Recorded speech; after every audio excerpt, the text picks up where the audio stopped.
Hey everyone, it's time for another HBCU conversation here on HBCU Game Day. Joining us right now, give it up. He's the athletic director at Jackson State University, Mr. Ashley Robinson. Hello, sir. How are you doing, man? I'm doing well. How you doing today? Thanks for having me. Hey, glad to talk to a Tiger here. But, you know, looking at your resume, man, you got a lot of mascots under your belt. You were a point guard at Mississippi Valley State. You were the AD there over at Prairie View, now at Jackson State. So I guess it would be apropos to call you Mr. SWAC, huh? Yeah, well, you know, I have a lot of SWAC ties, and I take, you know, SWAC very close to and dearly to my heart.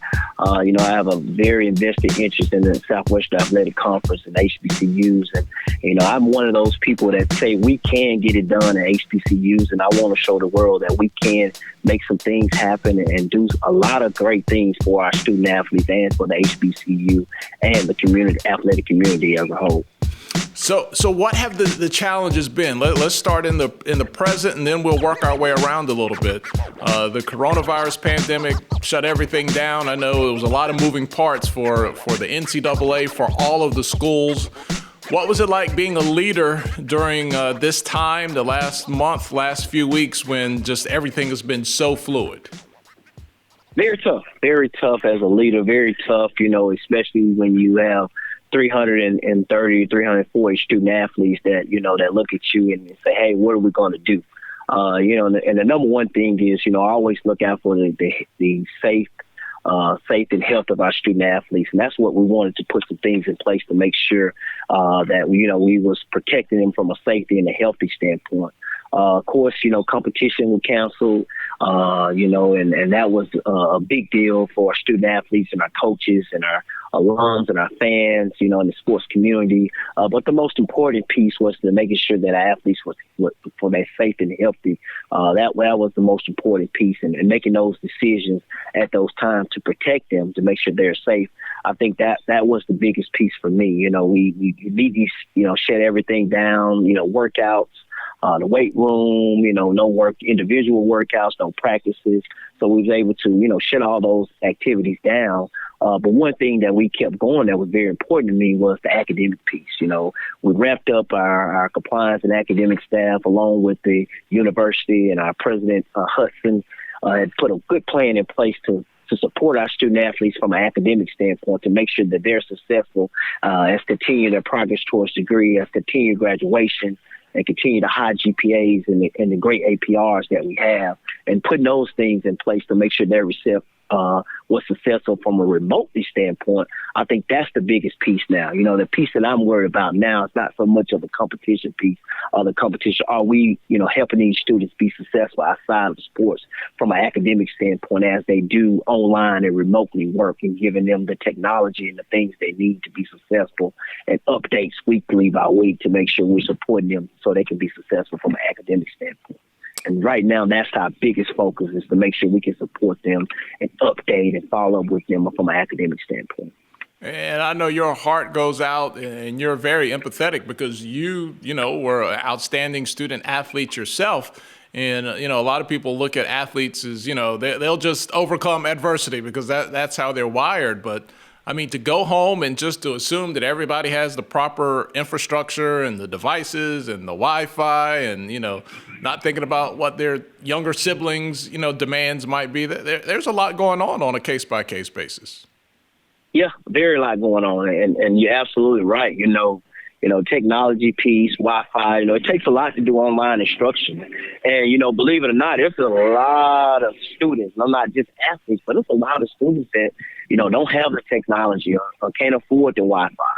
You know, and that's something that you pour your heart out to, you know, to those students as well. So, you know, it'll be a lot of things that the NCAA will have to look at the end of these semesters, you know, on kids that were very successful in the classroom. And when this, you know, Corona-19 happened, you know, they weren't able to get to laptops, so they weren't able to get to Wi-Fi to get their work. So, you know, that's the things that we're keeping documentation on as we, you know, meet with them weekly and talk with them and update them and encourage them to get things done.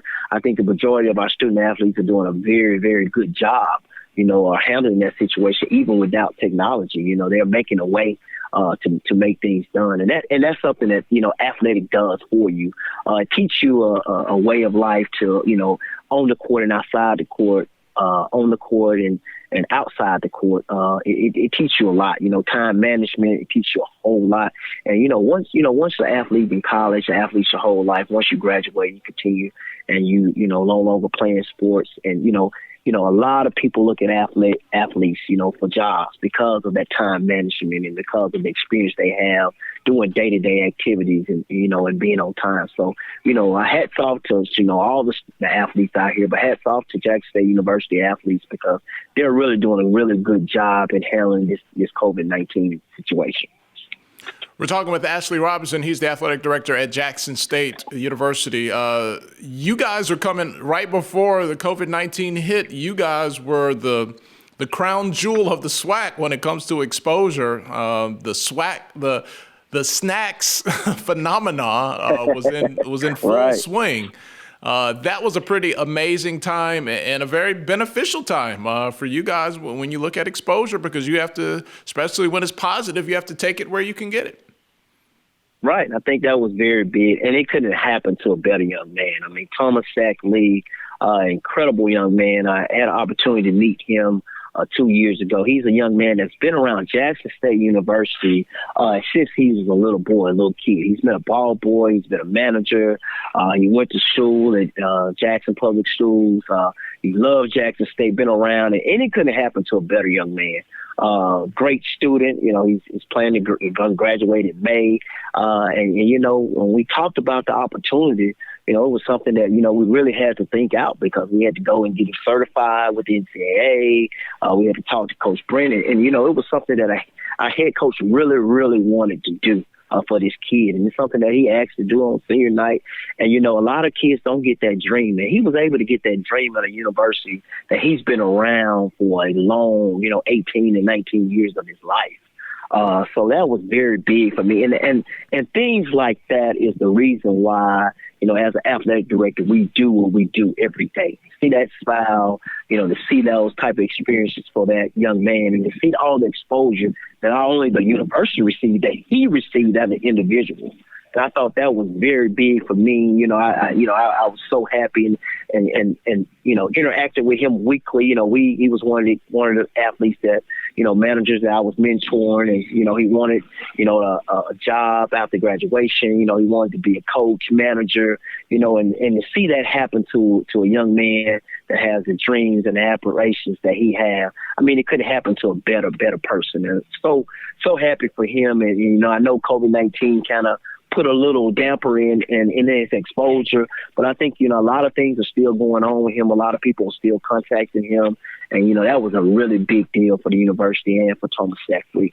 I mean, you look at the Today Show, Good Morning America, ESPN. You just see that Jackson, when he walked out from backstage, every time they called his name, first thing you see is Jackson State on his chest. Yeah, and that shows what our community is about. It shows what Jackson State University is about, starting from our president, Thomas Hudson, our executive cabinet, our faculty, our staff, our alums, our community, our former student athletes, our current student athletes, our current students. That's what it's about for Jackson State University is to make sure that we give our students the best experience. We have a big tradition from an athletic standpoint, big tradition from an academic standpoint, and those are the things that we want to continue to point out and continue to provide opportunities for our students. We had a chance to talk with Dr. McClellan the other week, and he outlined how the SWAC is in a better position than maybe some other conferences because the SWAC did make some prudent choices. They didn't try to put every single football game on ESPN week to week. They were able to save some money by less being more. How important is it to have the leadership in place and to be able to make those decisions that at the time people may be like, oh man, why don't you should have did this or you should have did that. But then to see that those decisions can pay off in a crunch like this. Very, very important. I mean, Dr. McCullough has came in and done a phenomenal job. And you talk about the SWAC ties, as you talked about, my ties earlier. He's SWAC. He is SWAC. I mean, he's been around SWAC longer than I have. He's been at several institutions, and it's good to have a commissioner to understand what goes on campus.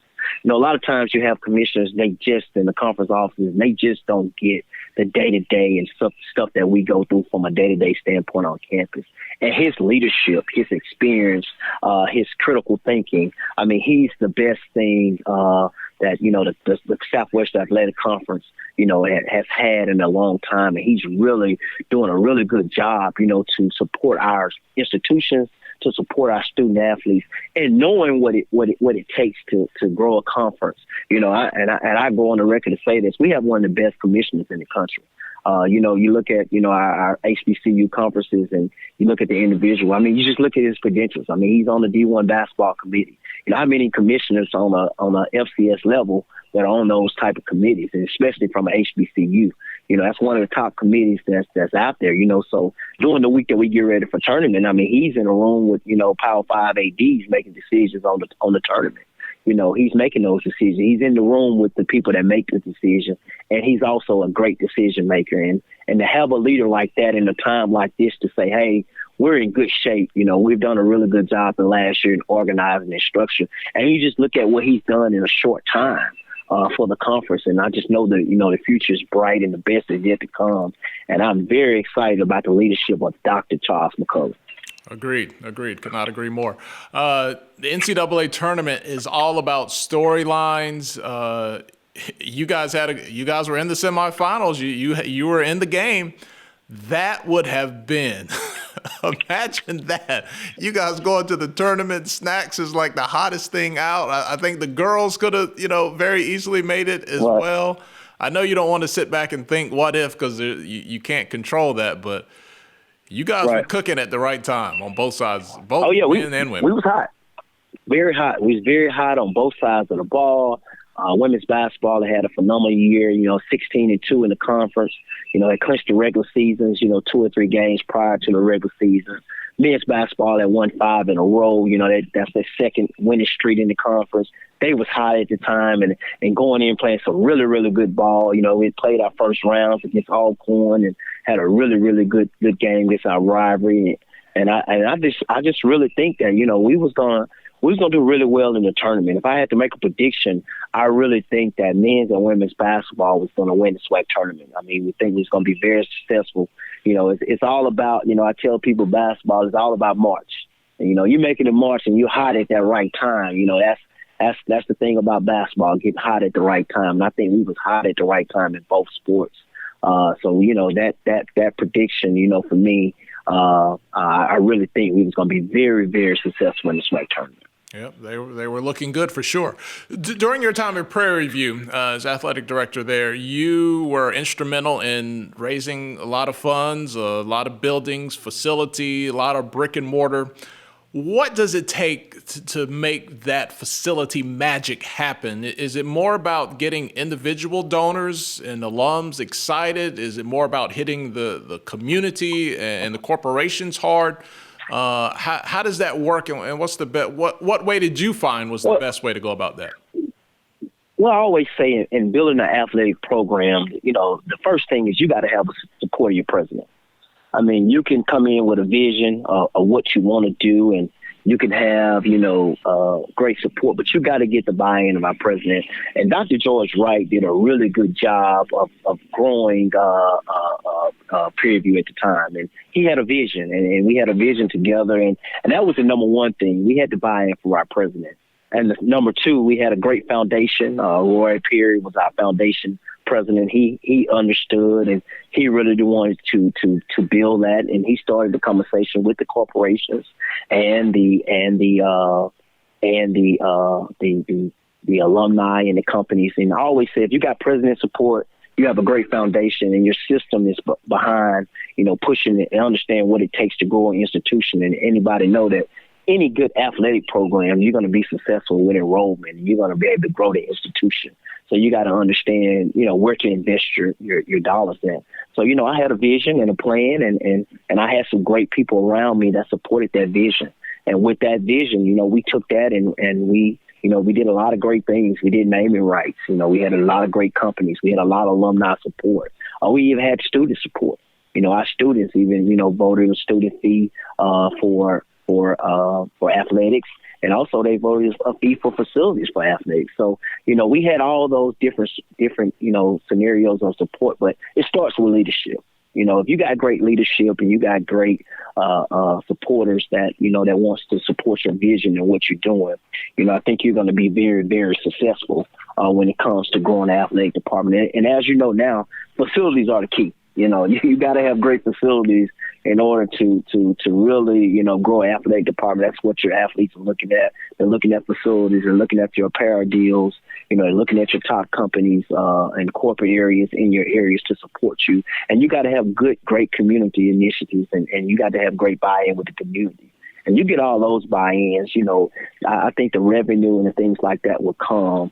But it starts from leadership, and it starts from investing in those different areas and having the support that you need to be successful.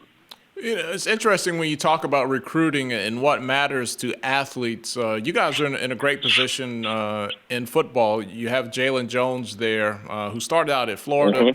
Mm-hmm. Things didn't work out there. He ends up at Jackson State. But, here's a guy who a lot of stars. I don't know how many stars he had, but he had some stars behind that name. And if he can find success there, it'll show kids that, hey, you can come to Jackson State first and still make things happen. But my question is, are big time recruits? Are they looking more at practice facilities and some of the things that you have behind the scenes, where fans are looking more at what does our stadium look like and the places that they're going to go? Right. Well, I think, when you look at recruits, they're looking at the tradition of the institution. They're looking at the facilities. They're looking at the apparel deals. As you know now, this big thing with cost of attendance. They're looking at, how much they can get a month. They're looking at, Pell Grants. It's a lot of different things that they're looking at and support. The basic thing that they're looking at is the support piece, and the tradition piece. If it's a football school and they got a rich tradition, and they have the facilities and the support that they need, they're looking at that. And, they have your Power Fives and everybody, get excited about it. If I get a call from a Power Five, it's a big deal. But, I always said, and I go on record to say this, if your top 4 or 5-star athletes are all Afro-Americans. And, if this could ever happen to where you get your 4 or 5 stars to start coming to HBCUs and start coming to your mid-majors, and you're starting to see the shift in basketball. You're starting to see mid-majors coming doing really well against the top basketball teams. And you're starting to see the shifts in that sport. You're starting to see the shifts in other sports. But if that comes a day that it ever happens to where we get back to those days to where, at one time, for us, we have 4 Hall of Famers. We were able to get the Walter Paytons and the Robert Brazils and the Jackie Slaters and those type players. And those times, I think, are coming back as we continue to grow our department and continue to grow HBCUs. I think it's a great time for HBCUs with the leadership that we have in place, because we have good leaders, good young and innovative leaders, and we have presidents now that understands how to invest in athletics and what athletics does for your institution. So I think as we continue to grow and as we continue to do the things to catch up with the technology and the different things to have out there, you will see a lot of those 3- and 4-star, 5-star athletes go to HBCUs moving forward. Now, I'm not SWAC bred and born. I came from the East Coast, and I got really heavy into the SWAC once I moved to Atlanta a few years ago. So I don't have a lot of SWAC bias built in. But when I look at Jackson State, I always say to people when I talk about it that is the sleeping giant of the SWAC, because there's so much history there. And if that magic can come back again, the passionate fan base, that'll be a lot to look out for. Oh, yes. Yeah, it's definitely a sleeping giant. As you know, this year we averaged about 30,000 fans at football games. I mean, we have passionate alums. We have, alums, they travel. They're very supportive of athletics, and they want to see, those days come back, as my theme is blazing new trails and building on tradition. So, we're going to build on tradition, but we're going to blaze new trails, and we're going to bring that tradition back to Jackson State. There's no doubt in my mind. I'm very confident that those days will come up. So be prepared to see the sleeping giant wake back up, because we are on the way. And I mean, in every sport, in all 16 sports, we're going to invest. And we have some passionate alums. And our passionate alums, I get the message every day. We want to win now, Mr. Robinson, and we want to be able to bring those days back to Jackson State University. So I think we're well on our way. Very excited about where we are moving forward and some of the things that we have in place to support our student athletes and our coaches. And like you say, I think the sleeping giant is waking up, and I think it'll be woke up very soon. Talking with Ashley Robinson here. He's the athletic director at Jackson State. Last question for you here. What is like the thing that's right in front of you? Like, what is the next obstacle that you're hoping to overcome, put behind you as you move forward, bringing things back? The number one thing that we're looking at now is we're going to launch. We're kind of on hold now due to COVID-19, but, we're looking at facilities very hard. We're looking at facilities on campus and looking at an athletic complex and something to grow in all our facilities, addition, add-ons, renovations. So those are some of the things that, definitely look forward with Jackson State University. Facilities are one that we're really looking to put some things in place to make sure that we have the upgraded and a nice facility for our student athletes to be successful. So please, look for that, and that's something that we'll definitely put a lot of conversation in and talking to our coaches and our student athletes and our alums and our supporters to make sure that we invest in those facilities for our athletes. All right, we'll be looking forward to him in the fall. He's Ashley Robinson, Athletic Director, Jackson State University. He's been joining us today on HBCU Conversations here on HBCU Game Day.